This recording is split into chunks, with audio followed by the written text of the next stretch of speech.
last few days, but I didn't get a chance to suck on that hose long enough. So one time I'll never forget, and this has nothing to do with what I want to talk about. See, there you go. Yeah, exactly. I'm chasing a rabbit trail, y'all. I was sitting on the front row, and I had no idea he was going to call on me. No idea whatsoever. Stuck a mint in my mouth, and 10 seconds after, stuck a mint in my mouth, he called on me to testify. But to stand right at the seat and testify. Well, I got up, and I realized that I had that mint in my mouth. We'd never been to that church. Realized I had that mint in my mouth, and I have a hard time sometimes that people understand me anyway because of my throat and because, hush, I have a very small mouth according to the dentist. I do. It's documented. I have a small mouth. So I thought I'm either going to stand here and just, for 20 seconds or... So I spit the mint out in my hand. I didn't even have a wrapper. So I spit the mint out in my hand, as ladylike as you can spit.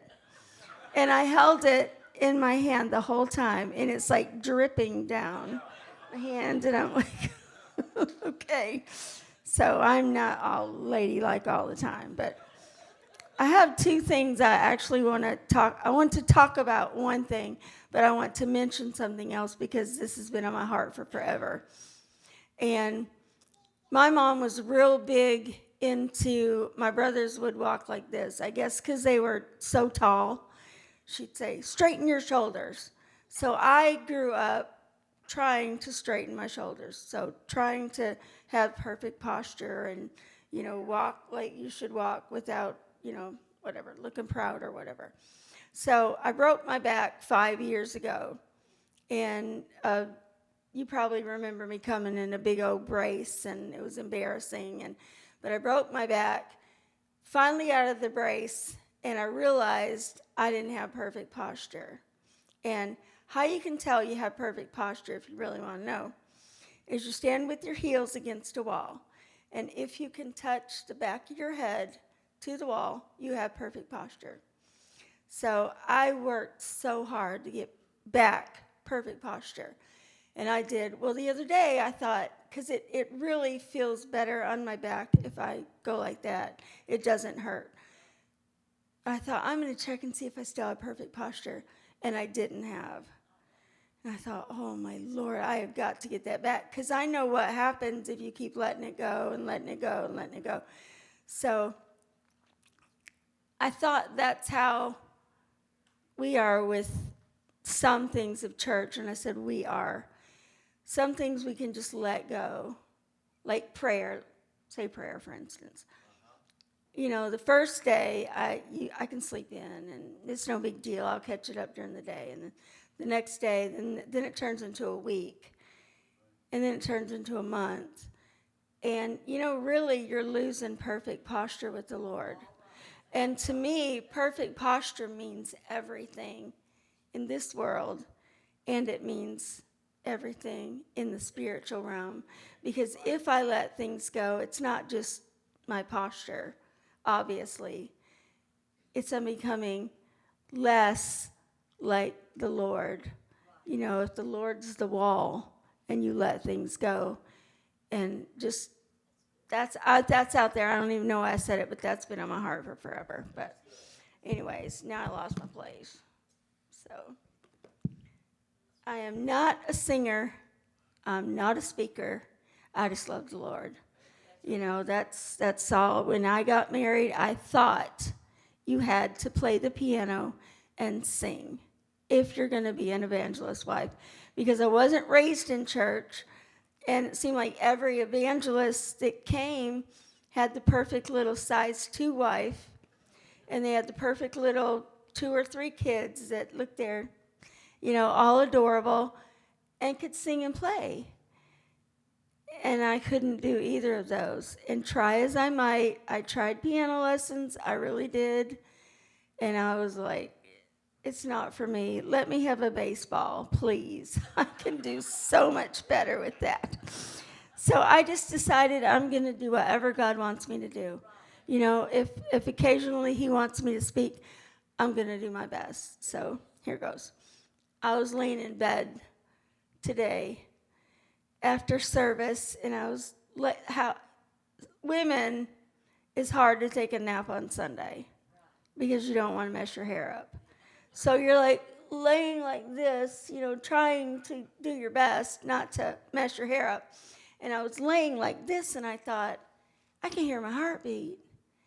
That's really cool. I know I've noticed it before, but, you know, I laid there and I listened to my heartbeat for a while, and I thought, that's really cool for me, because a year and a half ago I had a stroke. And it wasn't a bad one, not really. He said it was a stroke, not a TIA. It wasn't a bad one, but I thought, I could not be here today. For one thing, I could be dead, and for another thing, I could just be in a nursing home as a vegetable, you know, as sometimes I think, you know, never mind. I just think. But I'm just thankful for God's faithfulness. That's where I want to go with all this. Everything I've been through is nothing compared to what some of you have been through. You know, I've had 16 years of disease, but I know that's not what some of you have faced. I would much rather face that than losing a spouse or losing my son or losing my soul. You know, I know 16 years is nothing, but I'm so thankful for God's faithfulness. And I read a verse today in Psalms 91, the last part of 14, and it struck a chord with me. And it says, because he hath set his love upon me, therefore will I deliver him. Talking about the Lord. I will set him on high because he hath known my name. And that hit me. I'm still here today because he knows my name. He's done so many awesome, wonderful things for us because he knows my name.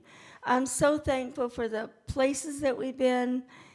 It's such a privilege to get to be his wife. I told somebody the other day, we were at Branson, and it's always, hey, Brother Cook, hey, Brother Cook, hey, Brother Cook. I said, we can't even sin when we're out because everybody knows him. Somebody will catch us if we try to sin. But not that I want to, you understand? Get that straight. But if you sin, but it is a privilege to be his wife and to get to be so many incredible places that we've been, that we've ministered in, little bitty tiny places and great big places and all the ones in between. But it's because of God's faithfulness. You know, I don't know where I'd be if it weren't for him. And I just want to thank the Lord. I can't even begin to name the things that he's done for us. It's crazy. Let me tell you one more story of how God works. When we first realized that something was desperately wrong with me, it was about 16 years ago.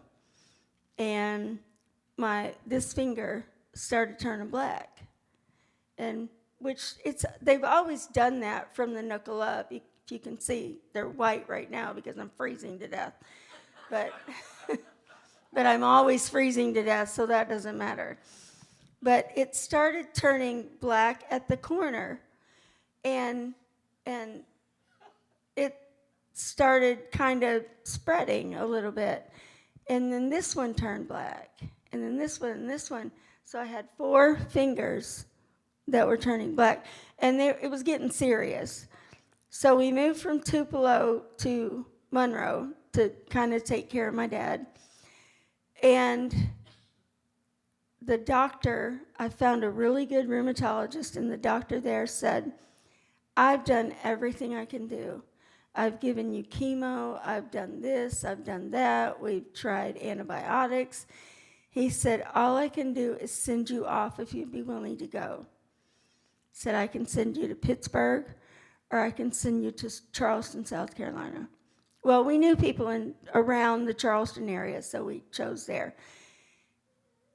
And anyway, I make a very long story short, they controlled it. They got it to where they could control it and sent me home. They let my fingers rest and gave me 2 surgeries on my hands and sent me home, told me to go to a pain doctor because they had a procedure that was working. It's for pain, but they saw some results in blood flow. And so they sent me, so they said, if you can find one, and Stan said, we'll be willing to travel anywhere to try to find the doctor. So when we got home, we called the pain management clinic in where I live in Monroe. They thought we'd have to go to New Orleans, which is like forever away. And they said, oh, no, we can get you in, but it's going to be a very long time. But we have a new doctor that we can send you to. He's in our clinic. He just started. Stan said, I don't care because I don't know any of you doctors, so send us there. We got in like within a week, which was kind of scary, but we got in and we sat down in the office, and in comes this guy, and he said, I know you. And he was the doctor, the intern that treated me in Columbus, Charleston. He was one of the interns that treated me in Charleston. That's just how God works. He worked it all out. So I'm just so thankful for his faithfulness, and I can't sing, but if I could sing, I'd sing, great is thy faithfulness. Morning by morning, new mercies I see. When I get up at 5, I've got, how can you not pray for your spouse? How can you not pray for your children and grandchildren and everything else? You've got friends going through troubles, but great is thy faithfulness. I'm just so thankful that he's faithful. How can I not be faithful? At least some semblance. I know I'll never be as faithful as God, but I'm just thankful. Morning by morning, new mercies I see. I'm thankful to be here. It's always a privilege to get to see you beautiful people, to worship with you. That's all you can ask for, is to get with a church that will really worship, where you disappear and God appears. And I'm thankful and I'm happy to be here and can't wait to hear him. I love to hear him sing. I'm sorry. I love to hear him sing. I don't love all Southern gospel, but I love to hear him. Thank you. I love